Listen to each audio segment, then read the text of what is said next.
So, you're thinking of taking on an Individual Voluntary Arrangement, or IVA as we call it.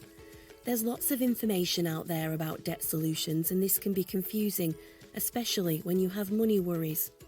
In this short video, we'll explain what an IVA is and what happens if you choose to agree to an IVA. That way, you can decide if it's suitable for you.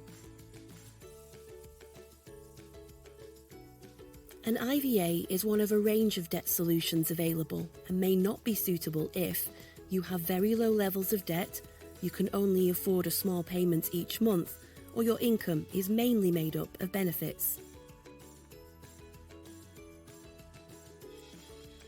So what is an IVA? It's a legal agreement between you and the people or organisations you owe money to, known as creditors. It's designed to help pay off all or part of your debts. You'll make regular payments over 5 or 6 years to an insolvency practitioner, and they will divide the money between your creditors.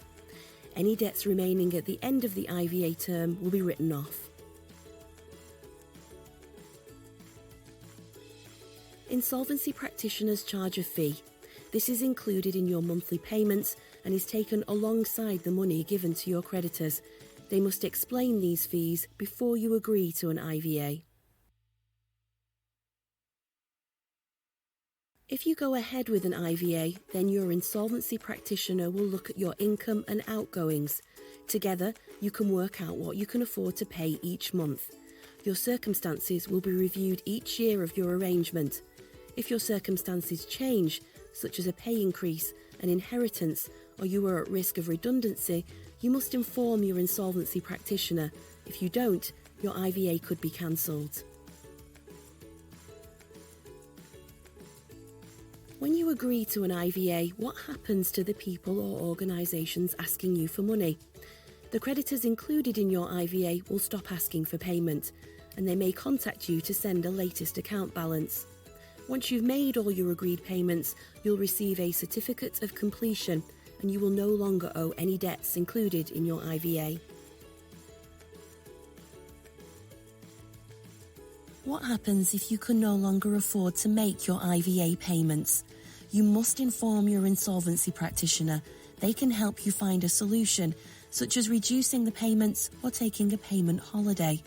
Your creditors may need to agree to these changes, and it could mean your IVA agreement is extended. If you are unable to continue the monthly payments for your IVA, it will be cancelled, which means your creditors can chase you for repayment again. You will not be refunded any of the money you have already paid into the IVA. Before we go, there's a couple of things to be aware of. Your IVA will appear on your credit file for 6 years. This may make it difficult for you to get credit in the future. Typically, you don't need to sell your home or use any equity to pay for your IVA. And your IVA will be added to the online public register for the duration of your agreement. For more information or to access free, impartial debt advice, go to the gov.uk website.